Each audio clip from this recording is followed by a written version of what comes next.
Welcome to the Blessed Podcast. I'm your host, Dr. Raykel Tosin, and this podcast is to help you experience being blessed that transcends a mere hashtag.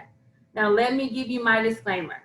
I'm not a preacher, a prophet, or a Bible scholar, but I am a God-worshiping, Jesus-loving, Bible-believing, New Thought Christian who believes that God blesses us according to our faith and how we work his principles.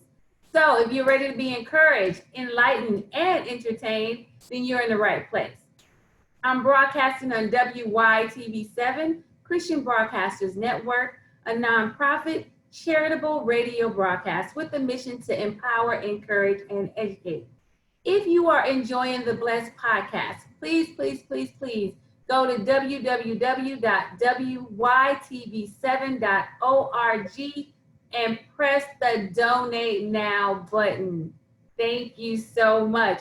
Our podcast is, once again, we're sponsored by Tosin Publishing, and we have a new shirt, God is good and so am I. You can go to tosinbooks.com/shop and get you one for you and your family, because, you know, at church, everybody likes to say God is good all the time. But it's time for the church to realize that we are good too. We are made in the image and likeness. All right, so we have been celebrating mothers all month. We are at the end of the month, and unfortunately, we are at the end of the season. So this is the last show of Blessed until September, which means we won't be here in June to celebrate fathers. So I didn't think that was fair. So I say, what could we do to celebrate mothers and fathers in this one day? So you know what? I found someone who actually I feel is a great guest for this week. He is Sherman Urquhart, and he is a widower. So he is a father, and he is actually stepped in the mother role. But we'll talk more about that with him. Let me give you a little bio. He is an educator, an author, a certified fitness trainer, and life coach. But wait a minute, that's not it. He got so much. Y'all gonna see the degrees behind him. He has a bachelor's in English. He has a master's in education. He has an educational specialist degree in education leadership, and he's working currently on his doctorate. I have not met a lot of people with more degrees than me. So welcome, Sherman. How are you? How you doing? That's a tall order, huh? Right. I'm like, because you know, school is good. I love learning. So it was a no-brainer for me to just keep going, you know. Mm-hmm. So, I'll probably still keep going after it's over. Just keep on going. I'm constantly learning stuff. I'm new little certificates, getting this to learn this and that. Yeah. So definitely. Kindred spirits. Yep. All right. So you know what? We are here to talk about motherhood, but from a father's point of view. I guess that's what we're really doing. So talk to us. You share with us how you became mother and father of your 4-year-old princess. Well, my wife, we were married 3 years, and she was diagnosed with stage 4 breast cancer and metastasized. She had it before. So, but when I met her, I kind of knew, you know, some of her history because she had already beaten it twice. She was a 2-time survivor. And so I'm thinking that, you know, it's probably gone for good. She was in remission. So I didn't know a lot about cancer at the time. I hadn't done a lot of study on it because it hadn't affected me or my family too much.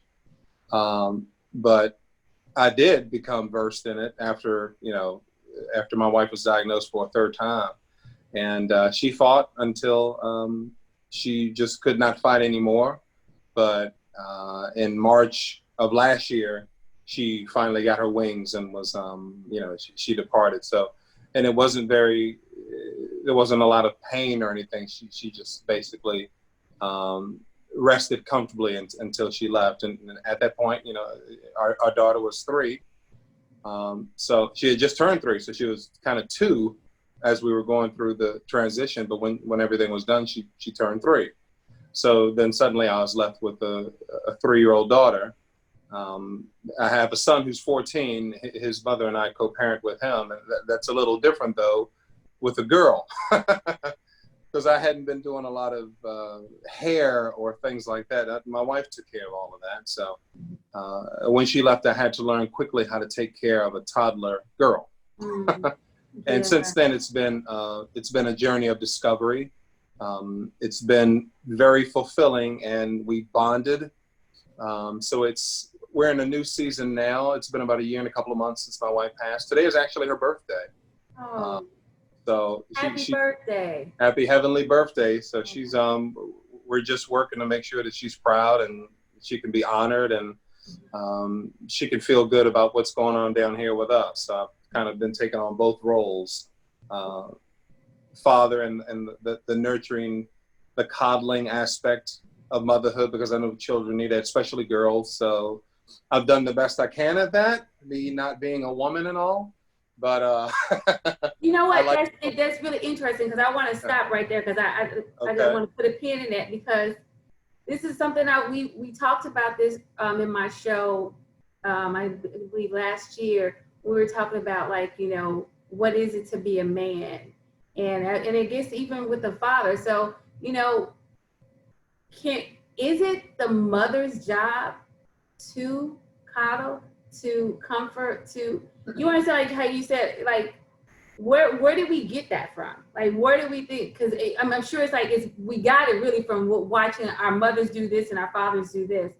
But is it really a mother's job to be the nurturer? Like, could a father be that? Even with the mother in the house, could the father be the nurturer?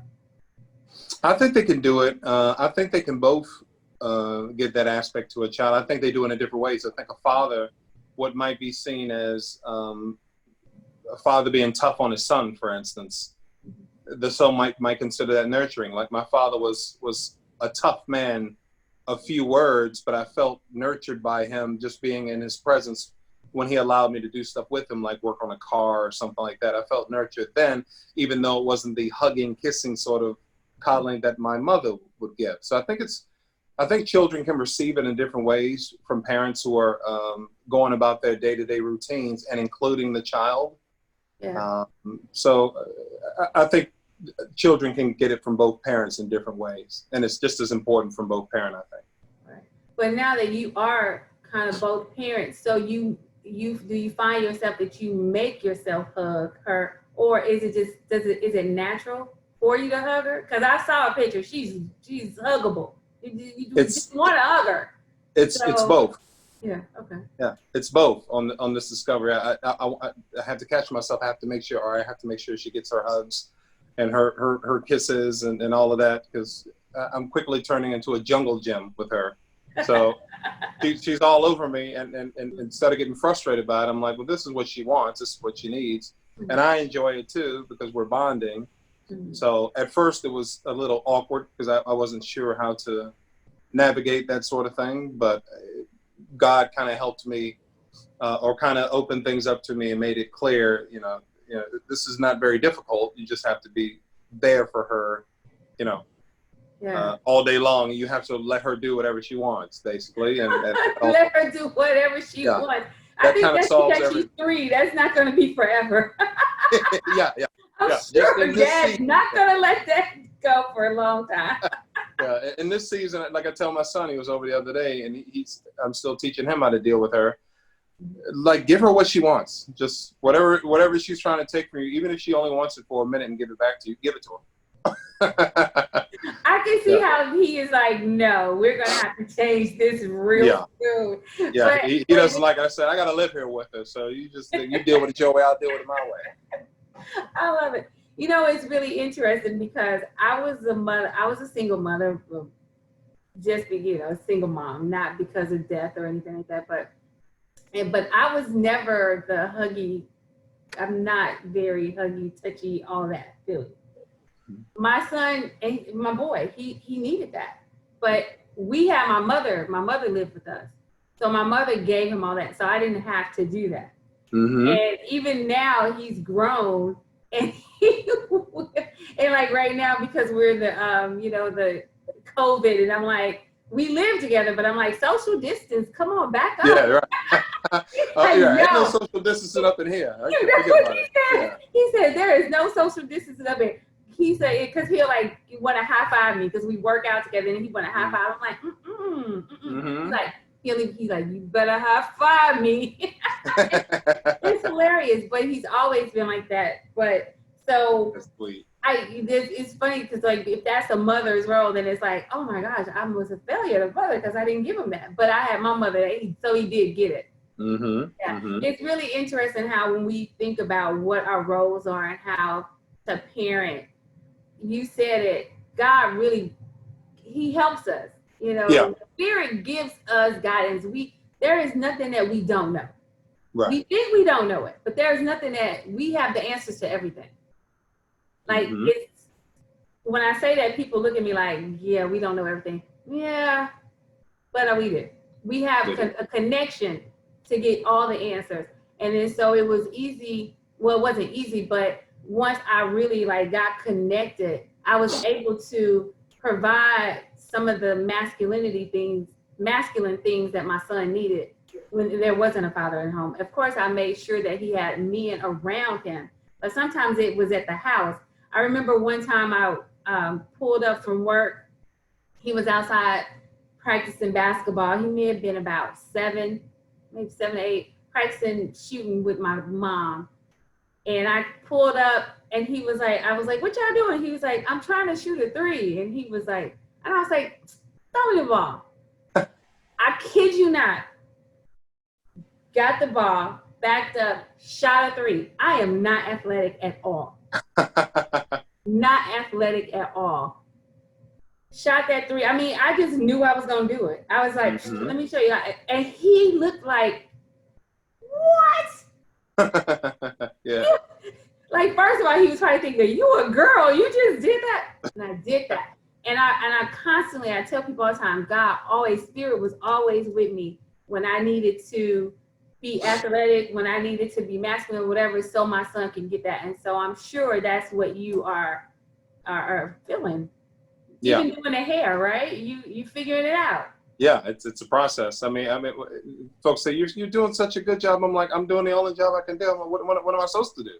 Right. I got to do something, So I might try to be good at it, and because I know she needs that more than ever now. So the least I can do is try to make sure her path is clear and full of love and support. So yes, I'm so excited about your journey. I mean, I believe that you guys are going to do really great, and you're going to be able to, because you are a coach, you're a life coach. So I mean, just think this is just another aspect that you can help single fathers, whether they be widowers or just taking care of their kids when they're sharing custody, but being able to do a good job, because no longer should it be that moms get babies because they're mothers. People should share custody, but both people should do a good job. Nobody should fall by the wayside. Everybody should do their part and give their children everything they can while they're in their house. I agree. And provide comfort and when they're at the other house. But it's something that I think that is probably really I think it's something new, and it's something it's important for fathers and mothers to understand that they need to be kind of both when they are in a situation with they're by themselves. I agree. Yeah. So you got to adapt quick. With Mother's Day just passing, how did you celebrate that? We didn't do too much. It's still pretty fresh. We just I'm not a huge holiday person anyway, but I want to make sure that Mother's Day, and then, like I said, her birthday was today. So Mother's Day and her birthday in the same week, I can see that moving forward. That's going to be a week of different sort of emotions. So we didn't really do too much. And we spoke to my mother, and who loves my daughter, her granddaughter. So they spoke, and and we just kind of had a normal day.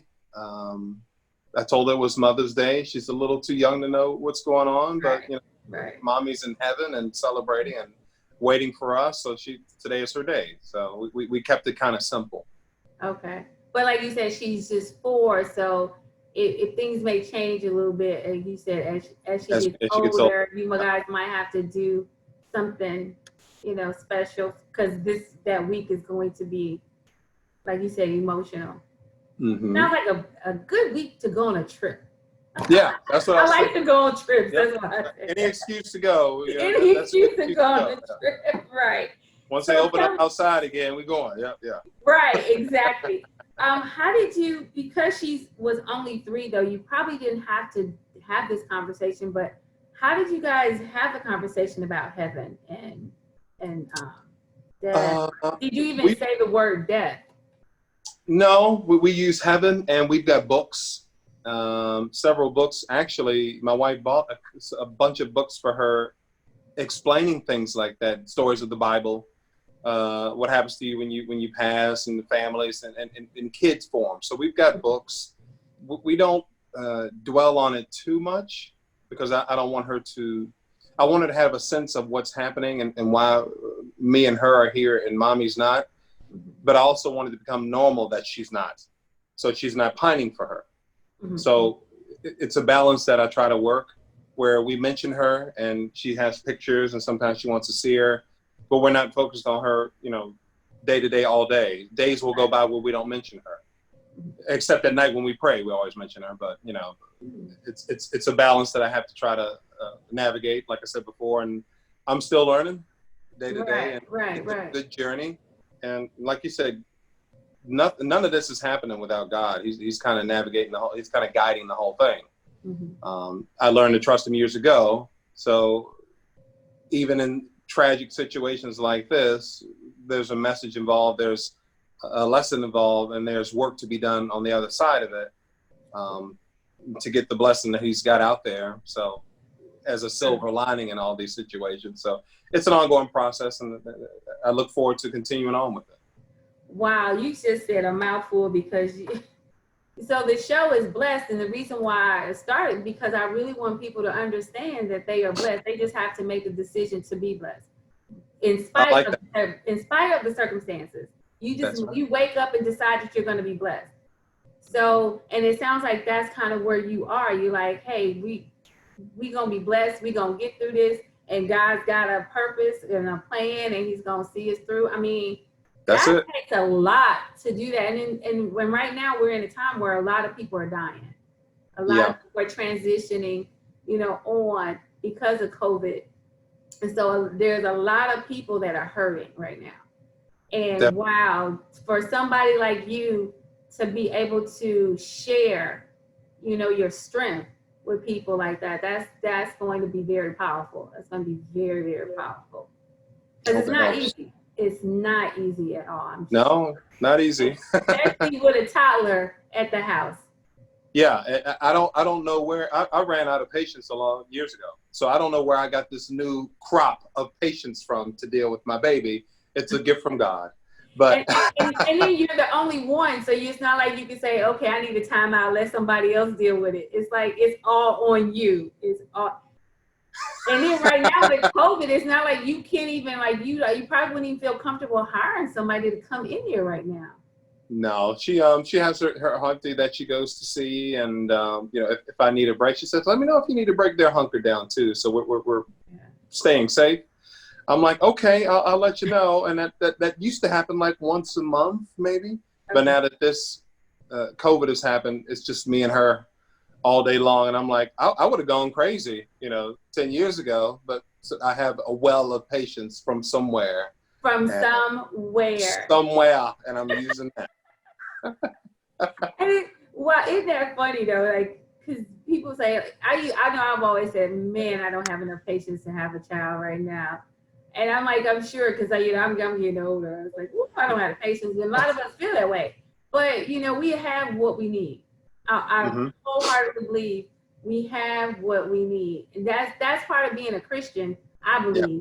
But a lot of, but that's really not the conversation or even a thought pattern of a lot of people that go to church on a regular basis.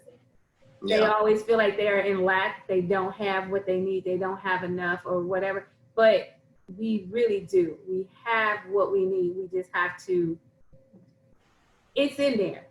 Yeah. And God will give us the wisdom to find what we need. If it's outside of us, He will give us the wisdom to go and get it and find out, lead us to where we need to go. I agree with that. Yeah. So amazing, right? Look, Yeah. I don't want the time to go by without us getting to talk about your books. I'm Not There Anymore, and You Are That One Thing. We're going to quickly talk about I'm Not There Anymore, but You Are That One Thing. That title just like caught me. So tell us about I'm Not There Anymore first. Okay, so I have my own past history of checkered experiences and failures and missteps and things I had to go through, and addiction and incarceration. I was locked up a few times and just lost. It was a period of about 6 to 7 years where I just could not get out of my own way, and it was a spiraling down to a rock bottom that I discussed in the book. This is between 1996 and about 2001 or 2002, those 6 years or so, before I could get back on track. And how it happened was, we grew up in the church. My father and mother were in two different denominations, so we were in church all week.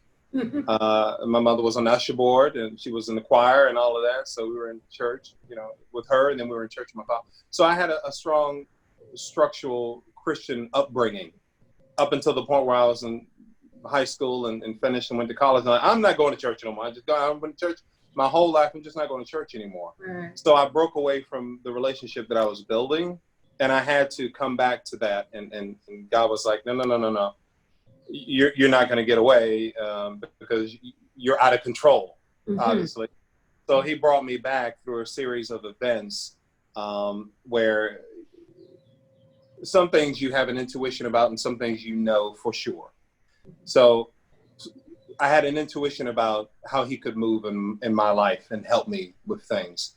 It wasn't until a series of events happened to show me that I was for sure that He was on my side. And that day, that moment was July 24th, 2001 at 9:20 in the morning.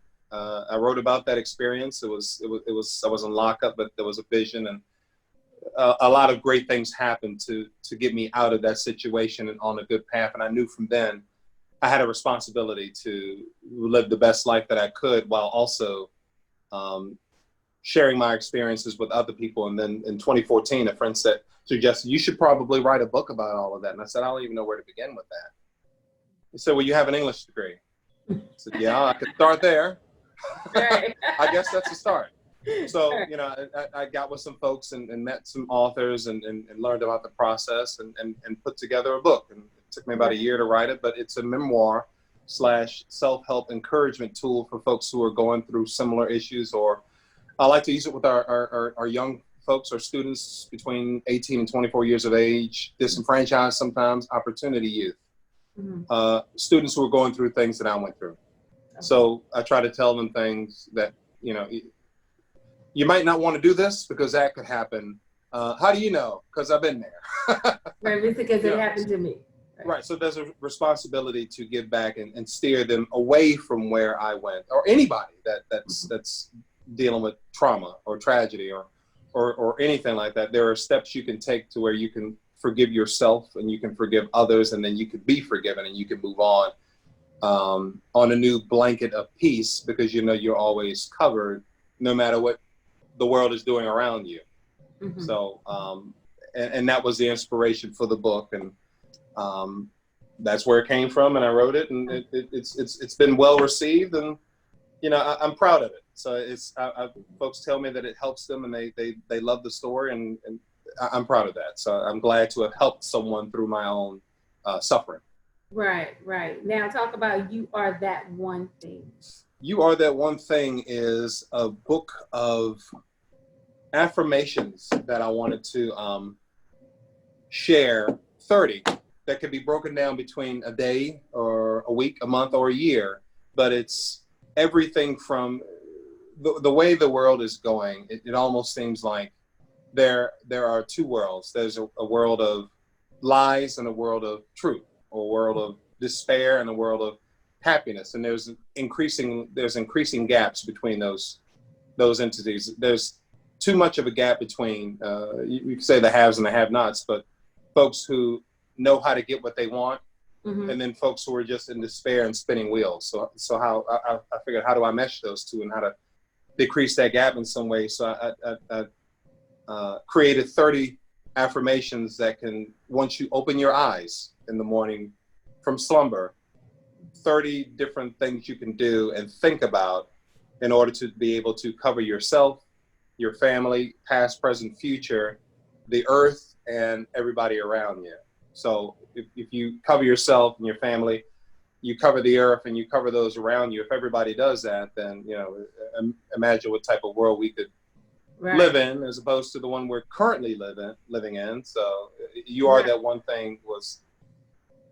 I try to help folks know that the power for whatever you need, like you said earlier, God has equipped us with the tools that we need to get what we want. If we don't already have it, then we have the tools and we're capable of going to get it. And you are that one thing shows folks how to do that. Awesome. That's awesome. So where can they go get those books? You could go to my website, scinspires.com, under the authors section, and you can order them there. And, you know, we got plenty of copies, so let me know. But under scinspires.com, under the authors section. Okay. Sounds good. Sounds good. Thank you. Thank you for being on. Time goes by so fast. The 30 minutes already? 30 wow. Minutes yes, it goes by. I told you, it's like it goes by so fast, and it feels like we just skimmed the surface, really. It feels like we have so much that we could say. So if people want to reach out and talk with you more, if they want, they can go to SC Inspires and they can reach you, right? If they can reach me on the message page. More and get some insight on all the stuff that's going on with you. Definitely. Thank you. Thank you so much for being on and sharing, opening up about, I don't know if you opened up about this a lot, but I appreciate the fact that you opened up, because this is something new for you. Yeah, it is. And it's something that you're growing. It's not like you are an expert, because I know sometimes we have a lot of degrees and we've gone through stuff already, and it's easy to talk about the stuff we've been through. Yeah. But it's not as easy talking about the stuff that we are currently going through. Currently, yeah. You know. So thank you so much for sharing with us. And for all my listeners, please, please, please remember what God has done for SC, for Sherman. He can do for you. You just gotta believe it. You just gotta believe it. Listen, we won't be here next week and a week after that, so you guys can go and listen to the old shows, so you can be remembered daily, so you can be remembered all through the summer that you are blessed. All you got to do is make the decision to be blessed. And to all the fathers out there, happy Father's Day. And to my dad, O.C. Tosin, I love you. Happy Father's Day, Daddy.